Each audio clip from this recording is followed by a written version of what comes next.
നമസ്കാരം. മലയാളി വാർത്ത ഇൻസൈഡിലേക്ക് സ്വാഗതം. അങ്ങ് കൊമ്പത്തൂന്ന് താഴേക്കിറങ്ങി പിണറായി വിജയൻ. മുൻപൊക്കെ വാർത്താ സമ്മേളനം നടത്തുമ്പോൾ ധാർഷ്ട്യവും അഹങ്കാരവും ഒക്കെ ആയിരുന്നല്ലോ. എനക്കറിയാൻ പാടില്ലപ്പ, പറയാൻ സൗകര്യമില്ല, ഇന്നത്തെ വാർത്താ സമ്മേളനം കഴിഞ്ഞു, കൂടുതൽ ചോദ്യങ്ങൾ വേണ്ട എന്നൊക്കെ പറഞ്ഞ് മാധ്യമങ്ങളോട് വിരട്ടും തട്ടിക്കയറലും ഒക്കെ ആയിരുന്നല്ലോ. എന്നാൽ ഇപ്പോൾ ശൈലി അടിമുടി മാറിയിട്ടുണ്ട്. മാധ്യമങ്ങളുടെ ചോദ്യങ്ങൾക്ക് മറുപടി പറയാനും പിണറായി തയ്യാറാകുന്നുണ്ട്. ഇത് മാത്രമല്ല, ശരീരഭാഷയിലെല്ലാം ഒരു വ്യത്യാസം വന്നിട്ടുണ്ട്. ആ ധാർഷ്ട്യവും ഗർവും ഇപ്പോൾ കാണാനില്ല.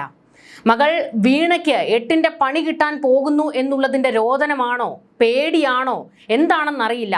പിണറായി ഇപ്പോൾ വാർത്താ സമ്മേളനത്തിൽ മര്യാദക്കാരനായിരിക്കുകയാണ്. പക്ഷേ ഇപ്പോഴും രക്ഷാപ്രവർത്തനം വിട്ടൊരു കളി പിണറായിക്കില്ല. ആലപ്പുഴയിൽ നടന്ന ആ രക്ഷാപ്രവർത്തനം ഉണ്ടല്ലോ, അതായത് തല തല്ലി പൊളിക്കുകയും വളഞ്ഞിട്ടടിക്കുകയും ഒക്കെ ചെയ്തിട്ട് അതിനെ രക്ഷാപ്രവർത്തനം എന്ന് പറഞ്ഞ ശൈലി. കഴിഞ്ഞ ദിവസം CPM പ്രവർത്തകർ എൻഫോഴ്സ്മെന്റ് ഡയറക്ടറേറ്റ് ഉദ്യോഗസ്ഥരെ അതിക്രമിച്ചതിലും കാറ് തല്ലി തകർത്തതിലും പിണറായി ഒരു വ്യാഖ്യാനം കണ്ടെത്തിയിട്ടുണ്ട്. അതായത് അവിടെ നടന്നത് അക്രമമല്ല എന്നും പാർട്ടി പ്രവർത്തകർ സമാധാനപരമായ പ്രതിഷേധം നടത്തുകയാണ് ചെയ്തത് എന്നാണ് പിണറായി വിജയൻ അതിനിപ്പോൾ വ്യാഖ്യാനം കൊടുത്തിരിക്കുന്നത്. എന്തായാലും കണ്ടുനിന്ന പോലീസിനും കേരളത്തിലെ ജനങ്ങൾക്കും കോടതിക്കും വരെ ബോധ്യപ്പെട്ടു കാണിച്ചത് അക്രമമാണെന്ന്. അതുകൊണ്ട് പ്രതികളെ തൂക്കി അകത്തിടാൻ കോടതി ഉത്തരവിട്ടിരിക്കുകയാണ്. അങ്ങനെ പാർട്ടി പ്രവർത്തകർ അടപടലം പണി മേടിച്ച് ഇപ്പോൾ ജയിലിനുള്ളിൽ കിടക്കുകയാണ്. പക്ഷെ പിണറായി വിജയൻ ഇപ്പോൾ ആകെ ഭയക്കുകയാണ്. മകളുടെ കാര്യത്തിൽ കേന്ദ്ര അന്വേഷണ ഏജൻസി പിടിമുറുക്കിയിരിക്കുന്നു എന്നുള്ളതാണ് പിണറായിയുടെ വേവലാതിക്ക് കാരണം. ആരുടെ കാല് പിടിച്ച് മകളെ ഇതിൽ നിന്ന് ഊരിയെടുക്കാം എന്നുള്ളതാണ് പിണറായി തലപുകഞ്ഞാലോചിക്കുന്നത്. മുൻപ് അധികാരത്തിലിരുന്നപ്പോൾ അങ്ങ് കേന്ദ്രത്തിലേക്ക് ഓടി ചെന്നിട്ട് മോദിയുടെ കാല് പിടിച്ച് എല്ലാം കോംപ്ലിമെന്റ്സ് ആക്കുന്നു എന്നുള്ള വലിയൊരു ആരോപണം ഉണ്ടായിരുന്നു. ഇപ്പോൾ പ്രതിപക്ഷ നേതാവിന്റെ കസേരയിലാണ്. പക്ഷെ ഇപ്പോഴും മോദിയുമായിട്ടുള്ള ആ ബന്ധത്തിന് വലിയ ഇളക്കമൊന്നും തട്ടിയിട്ടില്ല. കാരണം മോദിക്ക് പിണറായിയും പിണറായിക്ക് മോദിയും അങ്ങനെ ഒരു സൗഹൃദം ഇപ്പോഴും നിലനിൽക്കുന്നുണ്ട്. വീണ്ടും കാല് പിടിക്കാൻ ഓടുമോ എന്നുള്ളത് കാത്തിരുന്ന് കാണണം. എന്തായാലും അത് മറ്റൊരു വഴി. ഇന്നിപ്പോൾ വാർത്താ സമ്മേളനം നടത്തി പിണറായി വിജയൻ ആ രക്ഷാപ്രവർത്തനത്തെക്കുറിച്ച്, അതായത് ED ഉദ്യോഗസ്ഥരെ എൻ്റെ പ്രവർത്തകർ രക്ഷിക്കുകയായിരുന്നു എന്നുള്ള ആ ന്യായം പറച്ചിലുണ്ടല്ലോ, ആ ഒരു വ്യാഖ്യാനമുണ്ടല്ലോ, അതിനെക്കുറിച്ച് കൂടുതൽ കാര്യങ്ങൾ തള്ളിമറിച്ചിട്ടുണ്ട് പിണറായി വിജയൻ. അതായത് എൻഫോഴ്സ്മെന്റ് ഉദ്യോഗസ്ഥർ റെയ്ഡിനെത്തിയപ്പോൾ നടന്ന കാര്യങ്ങളെക്കുറിച്ചും വീണയുടെ കാര്യത്തെക്കുറിച്ചുമൊക്കെ മാധ്യമങ്ങളോട് പിണറായി സംസാരിക്കാൻ തയ്യാറായിട്ടുണ്ട്. മുൻപായിരുന്നെങ്കിൽ ഇതിനെക്കുറിച്ചൊന്നും ഒരക്ഷരം മിണ്ടുമായിരുന്നില്ല. അതായത് മകളെക്കുറിച്ചുള്ള എന്തെങ്കിലും ചോദ്യം വന്നാൽ പിണറായി അസ്വസ്ഥനാകുകയും വിറളി പിടിക്കുകയും മുഖം വലിഞ്ഞു മുറുകുകയും എഴുന്നേറ്റ് വീട്ടിൽ പോയി ചോദിക്കടാ എന്ന് മാധ്യമ പ്രവർത്തകരോട് ചോദിക്കുകയും ചെയ്യുന്ന ഒരു ശൈലി ഉണ്ടായിരുന്നു. പക്ഷേ ഇന്നിപ്പോൾ അത് മാറി. മാധ്യമങ്ങൾ ഇങ്ങോട്ട് ചോദിക്കാതെ തന്നെ ചില കാര്യങ്ങളൊക്കെ പിണറായി അങ്ങോട്ട് പറഞ്ഞിട്ടുണ്ട്. ആ പറഞ്ഞ കാര്യങ്ങൾ എന്താണ് എന്ന് നമുക്കൊന്ന് നോക്കാം.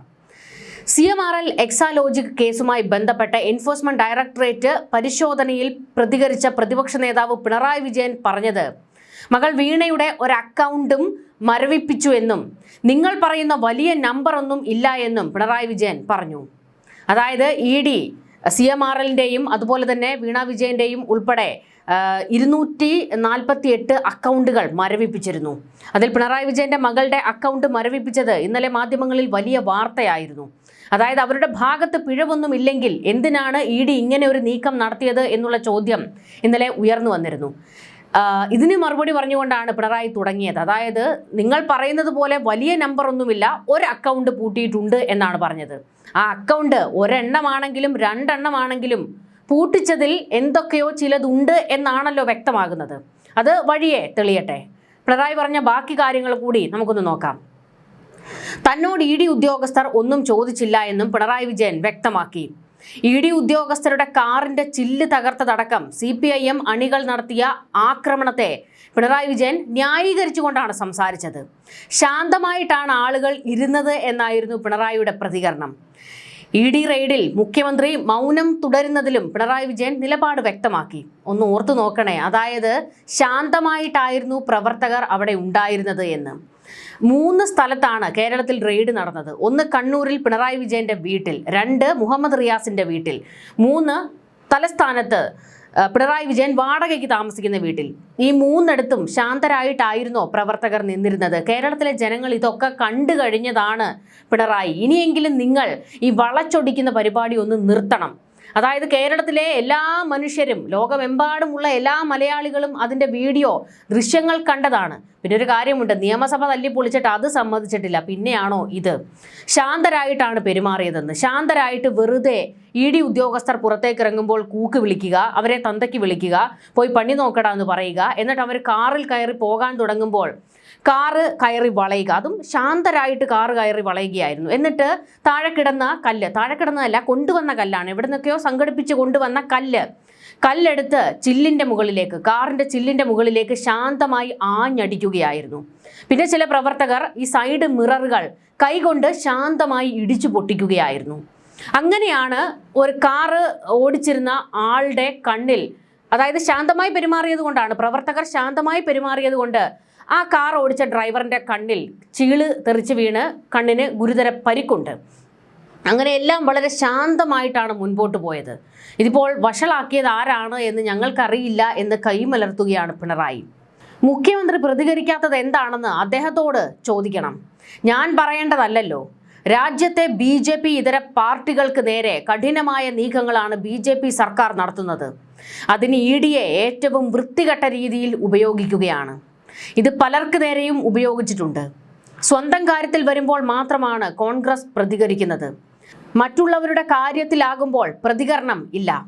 അരവിന്ദ് കെജ്രിവാളാണ് ഉദാഹരണം. അതിനാലാണ് ഈ നടപടി വന്നപ്പോൾ സ്റ്റാലിനും കേജ്രിവാളും കോൺഗ്രസ് സ്വീകരിക്കുന്ന നടപടിയെ ആക്ഷേപിച്ചത്. ഇതെല്ലാം കണ്ടിട്ടും കോൺഗ്രസിന് വലിയ മാറ്റമൊന്നുമില്ല. അത് രാജ്യത്തിന്റെ വസ്തുതകൾക്ക് ചേരാത്ത നിലപാടാണ്. BJPയുടെ നീക്കങ്ങൾക്കെതിരെ പരമാവധി യോജിക്കണം. അതിനോട് സങ്കുചിതമായ നിലപാടാണ് കോൺഗ്രസ് സ്വീകരിക്കുന്നത് എന്നായിരുന്നു പ്രതിപക്ഷ നേതാവിന്റെ പ്രതികരണം.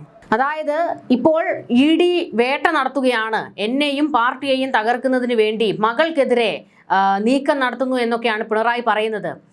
അങ്ങനെയാണെന്ന് തന്നെ ഇരിക്കട്ടെ. പക്ഷേ വീണയ്ക്കെതിരെ ഇങ്ങനെ ഒരു ആരോപണം വരുമ്പോൾ അതിൻ്റെ സത്യാവസ്ഥ തെളിയിക്കേണ്ടത് പിണറായി വിജയൻ നിങ്ങളുടെ ഉത്തരവാദിത്തമല്ലേ? കാരണം കേരളത്തിൻ്റെ മുഖ്യമന്ത്രിയായിട്ട് പിണറായി വിജയൻ ഇരുന്ന കാലത്ത് നടന്ന അഴിമതി ആരോപണമാണ്.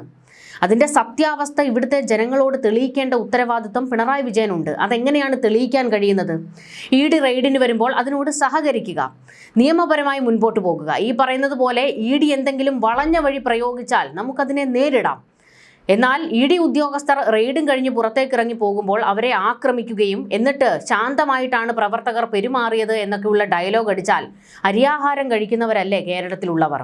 അവർ ചോദിക്കില്ലേ ഇതാണോ നിങ്ങളുടെ ശാന്തമായ പ്രവൃത്തിയെന്ന്? വീണ വിജയന് നേരെയാണ് അഴിമതി ആരോപണം വന്നിരിക്കുന്നത്, അല്ലാതെ CPMന് നേരെയല്ല. വീണ വിജയന് നേരെ എന്തെങ്കിലും ഒരു ആരോപണം വരുമ്പോഴത്തേക്ക് അത് CPMന് നേരെയാണ് എന്ന് എന്തിനാണ് വ്യാഖ്യാനിക്കുന്നതും വളച്ചൊടിക്കുന്നതും? എന്നിട്ട് ഒരു കൂട്ടം CPMകാരെ ഇങ്ങനെ നടു റോഡിലേക്ക് ഇറക്കി വിട്ട് വലിയ ആക്രമണം അഴിച്ചുവിടുന്നു. ഇത് എന്തൊക്കെയോ ഭയക്കാനുള്ളത് കൊണ്ട് തന്നെയാണ്. ഭയക്കാനില്ലെങ്കിൽ ഈ അന്വേഷണത്തെ നേരിടുകയാണ് വേണ്ടത്. കോടതിയിൽ വെച്ച് കണ്ടുകൊള്ളാമെന്ന് പറയണം. മടിയിൽ കനമില്ലെങ്കിൽ അതല്ലേ സഖാവേ ചെയ്യേണ്ടത്? അല്ലാതെ ED ഉദ്യോഗസ്ഥരെ കൊല്ലും തിന്നും എന്നൊക്കെ ഈ പാർട്ടി പ്രവർത്തകരെ ഇറക്കി പറയുന്നത് വെറും ഊച്ചാളിത്തരമാണ്. എന്തായാലും ED ഉദ്യോഗസ്ഥരെ ആക്രമിക്കാൻ ചെന്നത് വീണ വിജയന് തന്നെ പണിയായി മാറിയിരിക്കുകയാണ്. CMRL എക്സാലോജിക് ഇടപാടുമായി ബന്ധപ്പെട്ട് 12 ഇടങ്ങളിൽ നടത്തിയ റെയ്ഡിന്റെ 2ാം ഘട്ടത്തിലേക്ക് കടന്നിരിക്കുകയാണ് എൻഫോഴ്സ്മെന്റ് ഡയറക്ടറേറ്റ്. റെയ്ഡ് സംബന്ധിച്ചുള്ള റിവ്യൂ മീറ്റിംഗ് ഇന്ന് ചേർന്ന ശേഷമായിരിക്കും പിടിച്ചെടുത്ത രേഖകളുടെയും ഡിജിറ്റൽ ഉപകരണങ്ങളുടെയും പരിശോധന ആരംഭിക്കുക. ഇതിൽ വീണയുടെ ഫോൺ പരിശോധന നിർണായകമാകും. രേഖകൾ പരിശോധിക്കുന്നതിന്റെ അടിസ്ഥാനത്തിൽ ചോദ്യം ചെയ്യലിന് ഹാജരാകാൻ വീണയ്ക്കും CMRLുമായി ബന്ധപ്പെട്ട എല്ലാവർക്കും ഇപ്പോൾ നോട്ടീസ് നൽകാനുള്ള നടപടികളിലേക്ക് കടന്നിരിക്കുകയാണ് എൻഫോഴ്സ്മെന്റ് ഡയറക്ടറേറ്റ്. എക്സാലോജിക് ഇടപാടിന്റെയും CMRL വിവിധ രാഷ്ട്രീയക്കാരും ഉദ്യോഗസ്ഥരും അടക്കമുള്ളവർക്ക് പണം നൽകിയതിന്റെയും തെളിവുകൾ ഇതിനകം തന്നെ EDയുടെ പക്കലുണ്ട്. ആദായ നികുതി വകുപ്പ് ഇന്ററീം സെറ്റിൽമെന്റ് കമ്മീഷന്റെയും ഇതിനെ മുൻനിർത്തിയുള്ള സീരിയസ് ഫ്രോഡ് ഇൻവെസ്റ്റിഗേഷൻ ഓഫീസിന്റെയും അന്വേഷണ റിപ്പോർട്ടും EDയുടെ പക്കലുണ്ട്. SFIO റിപ്പോർട്ടിലെ പരാമർശങ്ങൾ കഴിഞ്ഞ ദിവസം ഹൈക്കോടതിയും പരാമർശിച്ചിരുന്നു. മാത്രമല്ല CMRLലെ മുതിർന്ന ഉദ്യോഗസ്ഥരെയെല്ലാം നേരത്തെ തന്നെ ED വിശദമായി ചോദ്യം ചെയ്യുകയും രേഖകൾ പിടിച്ചെടുക്കുകയും ചെയ്തതാണ്. ഇതിൽ നിന്നാണ് എക്സാലോജിക്കിന് പുറമെ നടത്തിയ പണമിടപാടുകളുടെ വിവരങ്ങളും EDക്ക് ലഭിച്ചിരിക്കുന്നത്. റെയ്ഡിൽ നിന്ന് പിടിച്ചെടുത്തവയിൽ ഈ വിവരങ്ങൾക്ക് ശക്തിയേകുന്ന രേഖകളും തെളിവുകളുമാണ് ഇനി ED പരിശോധിക്കുക. അത്തരം ശക്തമായ തെളിവുകൾ തന്നെ ഉണ്ട് എന്നാണ് പ്രാഥമികമായി വ്യക്തമായതെന്ന് ED വൃത്തങ്ങൾ പറഞ്ഞു. ഇവിടെ വീണയുടെ ഫോൺ പരിശോധിക്കുമ്പോൾ വീണയെ കൊണ്ട് തന്നെ ആ ഫോൺ തുറപ്പിക്കാനുള്ള ഒരു നീക്കം നടക്കുന്നുണ്ട് എന്നുള്ളതാണ് വിവരങ്ങൾ. അടുത്ത ഘട്ടം അഡ്ജുഡിക്കേറ്റിംഗ് അതോറിറ്റിക്ക് സ്വത്ത് മരവിപ്പിച്ചത് സംബന്ധിച്ച റിപ്പോർട്ട് കൈമാറുകയാണ്.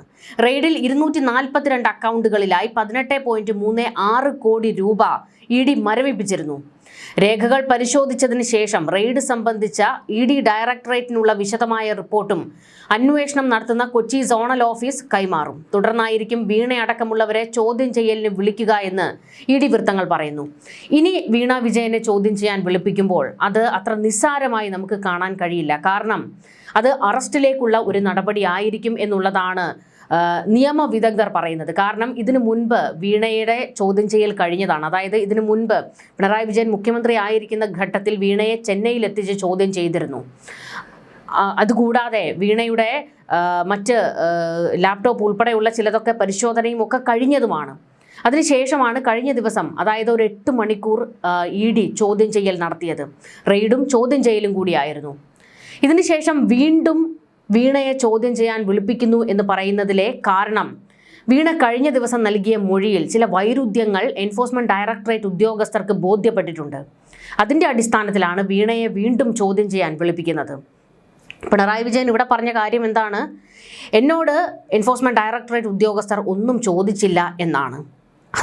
അങ്ങനെ വരാൻ ഒരു വഴിയുമില്ല. കാരണം 8 മണിക്കൂർ ചോദ്യം ചെയ്യലും റെയ്ഡും നടന്നപ്പോൾ പിണറായിയോടൊന്നും ചോദിക്കാതെ ഇരിക്കുമോ? മാത്രമല്ല, ഈ കേസിൽ ഒരു സംസ്ഥാന സർക്കാർ സ്ഥാപനത്തെ ഉപയോഗിച്ചിട്ടുണ്ട്, KSIDC എന്ന സ്ഥാപനത്തെ. സർക്കാർ സ്ഥാപനത്തെ ഇങ്ങനെ ഒരു അഴിമതിക്ക് കൂട്ടുപിടിച്ചത് പിണറായി വിജയൻ മുഖ്യമന്ത്രിയായിരിക്കുന്ന കാലഘട്ടത്തിലാണ്. അപ്പോൾ ചോദ്യം ചെയ്യൽ ഉറപ്പായും പിണറായിയെ ചോദ്യം ചെയ്യുന്നതിലേക്കും കാര്യങ്ങൾ പോകും. പിണറായിയുടെ ഫോൺ പിടിച്ചെടുത്ത് പരിശോധിക്കുന്നതിലേക്കും ഒക്കെ കാര്യങ്ങൾ നീങ്ങും. പക്ഷെ ഇവിടെ നമ്മൾ കാണേണ്ട ഒരു വസ്തുതയുണ്ട്. ഇതിനു മുൻപ് തന്നെ ഫോണിലെ രേഖകളൊക്കെ ഡിലീറ്റ് ചെയ്തിട്ടുണ്ടാകാം.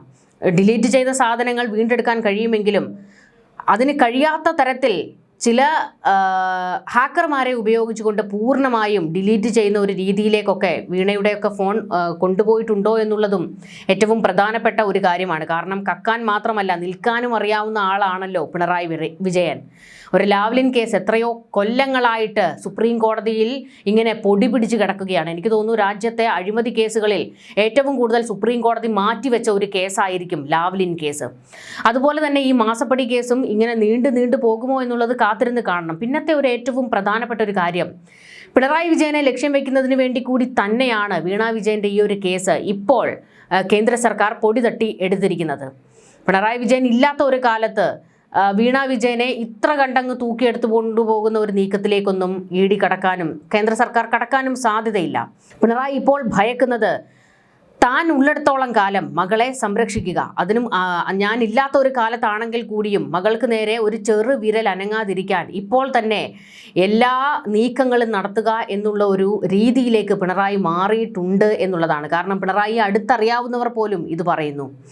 പിണറായി കക്കാൻ അറിയാവുന്ന ആൾ മാത്രമല്ല, നിൽക്കാനും അറിയാവുന്ന ആളാണ് എന്ന് അദ്ദേഹത്തോട് അടുപ്പമുള്ളവർ തന്നെ പറയുന്ന കാര്യമാണ്. അപ്പോൾ ഈ ഒരു കേസ് ഇപ്പോൾ പിണറായി വിജയനെ സംബന്ധിച്ചിടത്തോളം തൃശങ്കു സ്വർഗത്തിൽ കൊണ്ടെത്തിച്ചിട്ടുണ്ട്.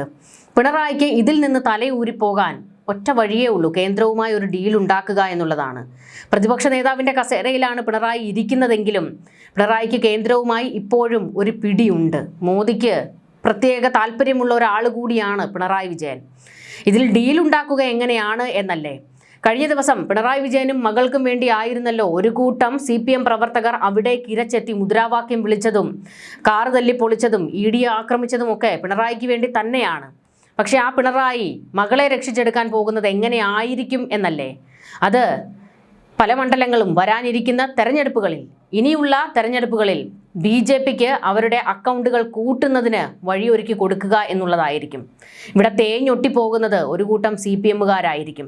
ഈ പ്രസ്ഥാനത്തിന് വേണ്ടി ഞങ്ങൾ പിണറായിക്ക് ജയ് വിളിക്കുന്നു എന്ന് പറഞ്ഞുകൊണ്ടായിരുന്നല്ലോ കഴിഞ്ഞ ദിവസം വന്നത്. പക്ഷേ ഈ പൊട്ടന്മാർ ആരും മനസ്സിലാക്കുന്നില്ല, നിങ്ങൾ പിണറായിക്ക് വേണ്ടിയോ പ്രസ്ഥാനത്തിന് വേണ്ടിയോ അല്ല കഴിഞ്ഞ ദിവസം ഇഡിക്ക് നേരെ ഇത്ര വലിയ ആക്രമണം നടത്തിയത്.